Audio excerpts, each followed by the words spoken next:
andet behandling med Botox.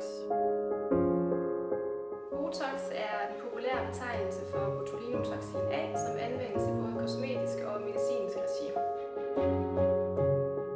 Det er et registreret lægemiddel, hvor stoffet blokerer for sammentrækning af musklerne, som derved slapper af. Når musklerne ikke kan trække sig sammen, så vil de overfladiske linjer og rynker reduceres.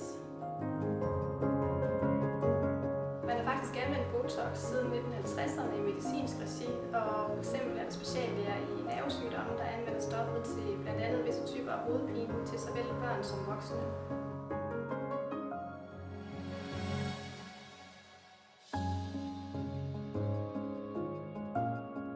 De områder, som jeg typisk behandler, det er mellem brynene her, det er i panden, det er omkring øjnene, og så er det nedadvendte mundvige.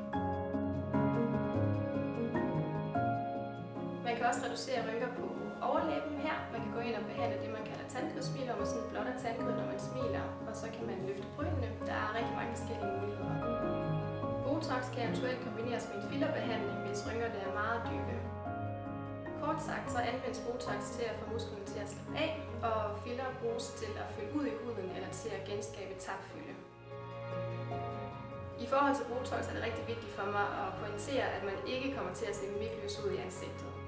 Det afhænger helt af dosis og behandler, og det absolut bedste resultat det fås efter min mening, når der er en god balance mellem reduktion af rynkerne, men hvor man stadig bevarer et levende ansigt. Behandlingen er ikke særlig smertefuld, og den tager ikke mere end 5-10 minutter alt efter hvor mange områder, der skal behandles. Allerede 10-20 minutter efter behandlingen kan du faktisk ikke se, at du er blevet behandlet med Botox, derfor kan du sagtens genoptage arbejde eller daglige gøremål lige efter.